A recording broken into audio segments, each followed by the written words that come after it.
Assalamualaikum warahmatullahi wabarakatuh. Perkenalkan, nama saya Maufiroh dengan NIM 212104030019. Prodi Bahasa dan Sastra Arab, kelas Bahasa Daring 2, Fakultas Usuluddin Adab dan Humaniora.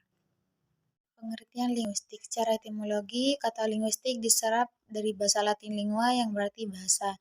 Dalam bahasa Inggris disebut linguistics, artinya ilmu bahasa. Kata linguistik kemudian diserap oleh bahasa Indonesia menjadi linguistik dengan makna yang sama, yaitu ilmu tentang bahasa atau telaah bahasa secara ilmiah. Ilmu linguistik disebut juga dengan linguistik umum atau general linguistik, yang artinya linguistik tidak hanya menyelidiki satu linguistik tertentu tanpa memperhatikan ciri-ciri bahasa lain.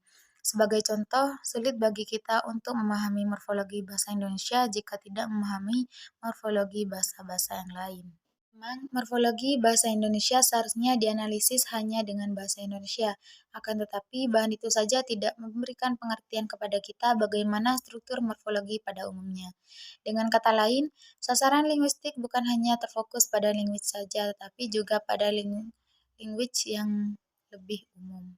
Sejarah singkat pertumbuhan dan perkembangan linguistik umum.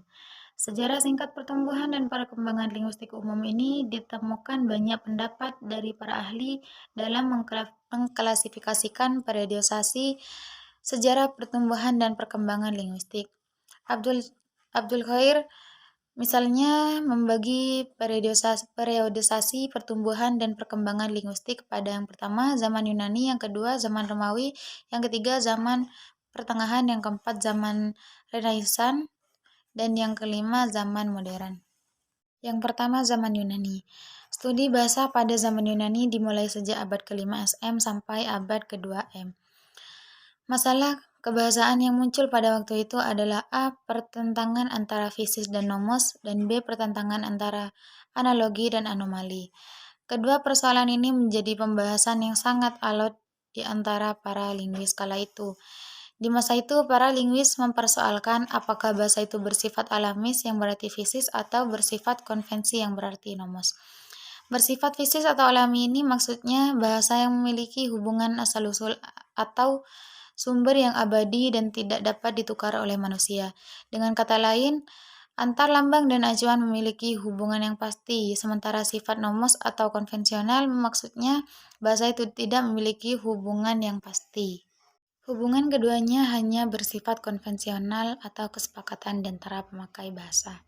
Di antara tokoh-tokoh yang terlibat dalam persoalan ini, antara lain Socrates 460-399 SM, ia berpendapat bahwa antara lambang dan acuan memiliki hubungan pasti. Di sisi lain, Aristoteles 384-322 SM berpendapat bahwa hubungan antara lambang dan acuan bersifat konvensional. Di samping itu, bahasa juga dipersoalkan apakah beranalogi yang berarti beraturan atau anomali yang berarti tidak beraturan. Plato dan Aristoteles berpendapat bahwa bahasa itu beraturan atau bersifat teratur. Dengan keteraturan itulah orang bisa menyusun tata bahasa. Sementara kelompok lain berpendapat bahasa itu tidak beraturan. Di samping itu, pada masa ini juga telah muncul pembicaraan tentang kelas kita di antara Plato 429-347 membagi kata kepada anoma dan rema. Aristoteles 384-322 membagi kata kepada pertama anoma, yang kedua rema, dan ketiga sindesmoi. Kaum Stoa atau Stoik membagi kelas kata menjadi 4, yaitu yang pertama nomen, yang kedua verbum, yang ketiga sindesmoi, dan yang keempat artoron.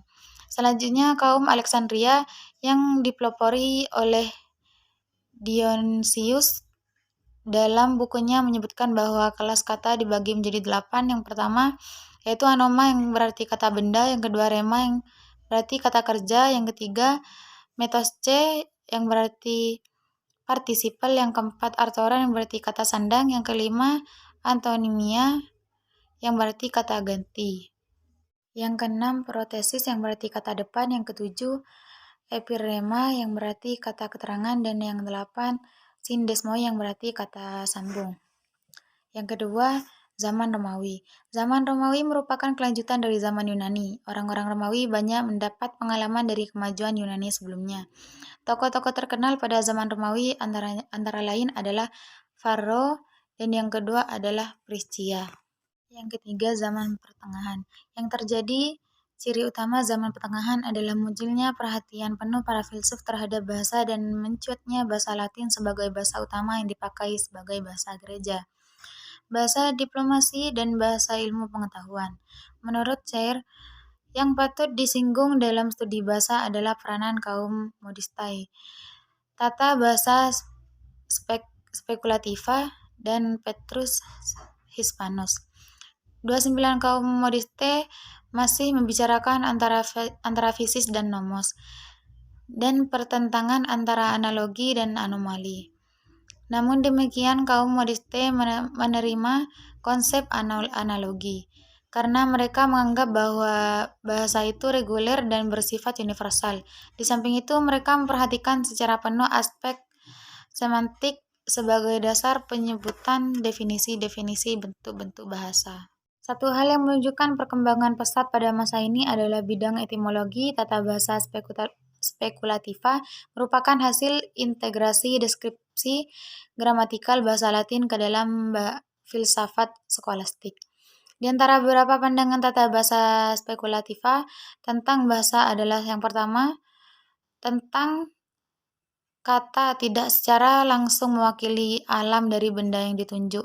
Kata hanya mewakili hal adanya benda itu dalam berbagai cara, modus, substansi, aksi, kualitas, dan lain sebagainya. Yang kedua, semua bahasa mempunyai kata untuk konsep yang sama. Petrus Hispanus tercatat sebagai tokoh berpengaruh dalam bidang bahasa pada masa pertengahan. Yang keempat, zaman Renaissance. Secara etimologi, Renaissance berarti lahir kembali, yaitu masa kehidupan kembali, usaha mempelajari zaman kuno, yaitu zaman Yunani dan Romawi. Baik mengenai keseniannya, filsafat, dan sastra yang lahir pada abad 16 dan 17. Dalam hal studi bahasa, ada dua hal yang paling menonjol pada masa ini. Yang pertama, banyak di antara para sarjana masa kini, di samping mereka menguasai bahasa Latin, juga menguasai bahasa Yunani, Ibrani, dan juga bahasa Arab. Yang kedua, para sarjana pada masa ini juga memberikan perhatian yang cukup banyak terhadap pembahasan, penyusunan tata bahasa, dan juga perbandingan. Singkatnya dapat dikatakan bahwa masa Renaissance dianggap sebagai zaman pembukaan abad pemikiran abad modern. Yang kelima, zaman modern. Setelah masa Renaissance berlalu, muncul babak baru dalam perjalanan sejarah perkembangan linguistik, yaitu munculnya tokoh linguis berkebangsaan Swiss, yaitu Ferdinand, pada tahun 1857 sampai 1913. Ferdinand dianggap sebagai bapak linguistik modern berdasarkan pandangan-pandangannya yang dimuat di dalam karyanya yang berjudul Cours de Linguistique General. Beberapa pandangan modern dimaksud adalah yang pertama, telaah sinkronik dan diakronik, yang kedua, perbedaan language dan parol, yang ketiga, perbedaan signifian dan signifi, dan yang keempat, hubungan sintakmatik dan paradigmatik. Selanjutnya, sejarah linguistik Arab. Perhatian terhadap linguistik Arab muncul pada awal perkembangan Islam. Linguistik dimaksud adalah ilmu tata bahasa Arab yang kemudian dikenal dengan ilmu nahwu, yaitu ilmu bahasa Arab yang mempelajari tentang perubahan baris akhir kata sesuai dengan fungsi atau jabatannya dalam kalimat. Keutamaan ilmu nahwu sendiri terdapat pada Nadhum al-Imriti yang berbunyi wa nahu awla ayyu'lama idzil kalamu dunahu la yufhama. Sementara itu, bahasa Arab adalah bahasa agama yang seharusnya dikuasai dengan baik oleh setiap muslim, karena Al-Quran dan Sunnah ditulis dengan bahasa Arab, supaya ajaran-ajaran Islam yang terkandung dalam kedua sumber pokok ajaran Islam tersebut dapat dipahami dengan baik. Maka seharusnya bahasa Arab dapat dimengerti oleh semua umat muslim dengan baik pula. Memperhatikan meluasnya kesalahan dalam pemakaian bahasa Arab dan demikian urgennya penguasaan terhadap bahasa Arab, maka Khalifah Ali bin Abi Thalib tergugah untuk membuat kaidah-kaidah bahasa Arab yang dapat dipedomani oleh setiap muslim, khususnya non-Arab, demi terjaganya keorisinilan bahasa Arab, dan menyuruh Abu al-Aswad al-Du'ali untuk membuat kaidah-kaidah bahasa Arab yang dimaksud kemudian dikenal dengan ilmu nahwu. Periodisasi pertumbuhan dan perkembangan ilmu nahwu. Bagi perkembangan ilmu nahwu berbagai kepada 4 periode. Yang pertama, periode pembentukan, yang kedua, periode pertumbuhan dan perkembangan, yang ketiga, periode kejayaan, dan yang keempat, periode reformasi dan reformulasi. Yang pertama, periode pembentukan. Para sejarawan bahasa Arab tidak berbeda pendapat bahwa ilmu nahu lahir di kota Basrah yang sekarang kita kenal dengan negara Irak. Periode pertumbuhan ini terhitung setelah masa Abu al-Aswad al-Du'ali sampai masa Khalil bin Ahmad al-Farabi. Di antara para linguis Arab terkemuka di masa ini adalah Ibnu al-Asim al-Laitsi. Ibnu Asim al-Laitsi adalah orang pertama yang menukar titik sebagai harkat-harkat Al-Quran seperti yang dicetuskan oleh Abu al-Aswad al-Du'ali. Yang kedua, periode pertumbuhan dan perkembangan. Dikatakan sebagai periode pertumbuhan dan perkembangan seiring dengan munculnya perhatian para linguis Arab terhadap kawaid bahasa Arab dan lahirnya berbagai karya tentang kawaid nahu. Periode ini dimulai sejak akhir masa Khalil bin Ahmad sampai pada masa-masa awal Al-Mazani dan Al-Sikit. Yang ketiga, periode kejayaan. Disebut sebagai periode kejayaan karena perhatian dan keseriusan para linguis Arab untuk menulis berbagai judul dan yang terkait dengan nahu demikian pesat. Pesatnya kajian nahu pada periode ini sama dengan pesatnya kajian terhadap ilmu-ilmu lain, seperti filsafat, kedokteran, pendidikan, dan lain-lain. 4. Periode reformasi dan reformulasi. Yang dimaksud dengan reformasi atau reformulasi di sini adalah munculnya pemikiran dan upaya dari para linguis Arab untuk memformat kembali materi nahu dan pembahasannya supaya lebih mudah dipelajari. Sebetulnya reformulasi materi nahu telah muncul pada abad ke-6 Hijriah yang dipelopori oleh Ibnu Madah dengan kitabnya Ar-Radd ala An-Nuhat. Namun pemikiran ini tenggelam di telan masa yang baru menampakkan diri kembali sekitar abad ke-13 Hijriah atau awal abad 19 Masehi. Selanjutnya, asal-usul bahasa. Bahasa adalah salah satu ciri khas manusia yang membedakannya dari makhluk lain. Bahasa membuat manusia menjadi makhluk yang bermasyarakat sebagai sarana komunikasi untuk menyampaikan pesan, ide-ide, keinginan, dan perasaan dari pembicara kepada lawan bicara. Terdapat kurang lebih 5.445 bahasa alamiah di seluruh dunia. Bahasa-bahasa ini dipergunakan sebagai isyarat komunikasi antara anggota masyarakat pemakaiannya. Bahasa yang kita kenal sekarang ini merupakan produk masyarakat masa lampau yang dipelihara, dikembangkan, serta diwariskan secara turun-temurun. Bahasa tumbuh dan berkembang sejalan dengan masyarakat dan budaya penuturannya. Asal mula bahasa tidak dapat ditemukan dan ditentukan secara pasti karena bahasa tidak diciptakan oleh seseorang atau sekelompok orang. Siapa yang menciptakan bahasa? Tidak seorang pun yang tahu dengan pasti dan tidak dapat ditelusuri kejelasannya. Membahas tentang asal-usul bahasa, alih-alih menyimpulkan kapan bahasa pertama kali digunakan oleh manusia. Para ahli bahasa justru sepakat bahwa tidak ada seorang pun yang mengetahui secara pasti kapan bahasa awal mula dan di mana, bagaimana, siapa yang membuat, dan siapa yang mengawalinya. Ungkapan yang lazim mengatakan bahwa sejarah bahasa dimulai sejak awal keberadaan manusia. Dengan demikian, sejarah bahasa dilangsungkan sepanjang sejarah manusia. Ada sedikit informasi dari para peneliti yang menyimpulkan bahwa bahasa muncul pertama kali lebih 3000 SM. Ini pun dianggap kesimpulan yang spekulatif dan tanpa bukti yang kuat. Berbeda dengan aliran-aliran primitif, para filsuf Yunani kuno seperti Pitagoras, Plato, dan kaum Stoika berpendapat bahwa bahasa muncul karena keharusan batin atau karena hukum alam.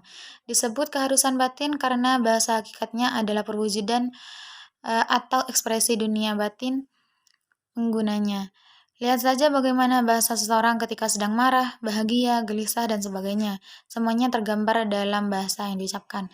Pendapat yang cukup masuk akal dan menjadi dasar pemahaman orang tentang makna bahasa sampai saat ini muncul dari filsuf seperti Demokritus, Aristoteles, dan kaum Epikureja yang mengatakan bahwa bahasa adalah hasil persetujuan dan perjanjian antar anggota masyarakat. Sebab Sifat dasar manusia adalah keinginannya berinteraksi dengan orang lain untuk memenuhi kebutuhan hidupnya. Untuk itu mereka memerlukan sarana atau alat berkomunikasi. Selanjutnya, teori asal mula munculnya bahasa.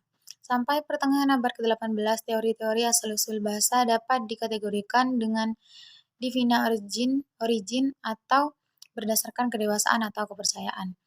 Pada masa itu, kemunculan bahasa dianggap memiliki keterlibatan Tuhan, bahkan Tuhanlah yang mengajarkan langsung kepada manusia pada bagian akhir abad ke-18. Spekulasi asal-usul bahasa berpindah dari wawasan keagamaan mistik dan tahayul ke alam baru yang disebut dengan organik fase atau fase organis. Yang pertama, teori Devin Origina atau teori Tauqif. Teori ini mengaitkan asal-usul bahasa kepada Tuhan. Bahasa adalah ilham dari Tuhan, merupakan pemberian Tuhan yang terbesar dan terpenting kepada manusia untuk memuliakannya. Teori ini muncul saat pertengahan abad ke-18. Filosof Prancis Rousseau dalam suatu tulisannya pada tahun 1750 Masehi atau 1163 Hijriah mengakui bahwa Nabi Adam telah berbahasa dengan baik dan yang mengajari adalah Tuhan. Hasil penyelidikan dari kalangan antropolog membuktikan bahwa mayoritas kaum primitif meyakini keterlibatan Tuhan dalam permulaan sejarah bahasa. Menurut mereka, manusia diciptakan secara simultan bersamaan dengan ajaran berbagai anugerah ilahi. Dalam hal ini, Tuhanlah yang mengajar manusia Nabi Adam atau mengenai nama-nama sesuatu. Yang kedua, teori istilah, yaitu teori kesepakatan yang memandang bahwa bahasa di dunia lahir karena adanya persetujuan manusia yang memiliki bahasa yang bersangkutan.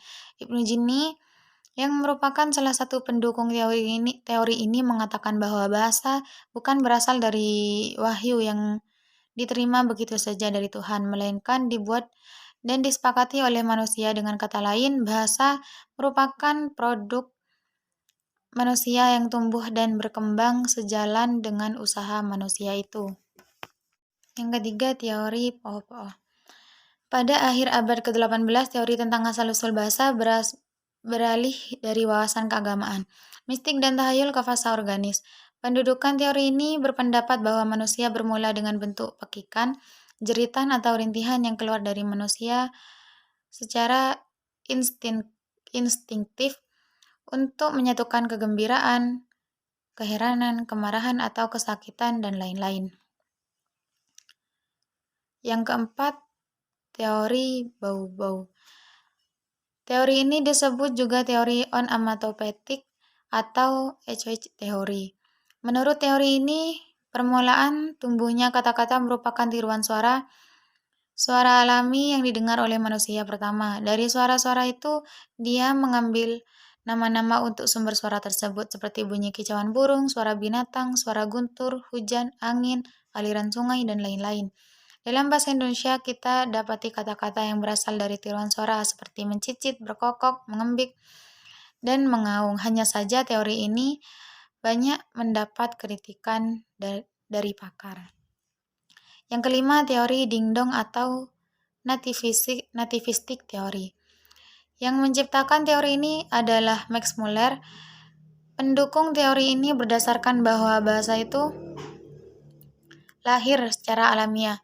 Bahasa itu mempunyai hubungan yang erat dengan apa yang ada dalam pikiran seseorang. Dari setiap pengaruh dari luar yang terkesan pada diri seseorang dapat menyebabkan dia mengeluarkan beberapa suara. Jadi kata-kata yang diucapkan tidak hanya merupakan gema pengaruh dari luar. Menurut teori ini, bahwa manusia memiliki kemampuan insting yang istimewa untuk mengeluarkan ekspresi ujaran bagi setiap pesan atau yang berarti stimulus dari luar. Kesan yang diterima lewat indera bagaikan pukulan pada bel hingga mengeluarkan ucapan yang sesuai. Yang keenam, teori Yeheho.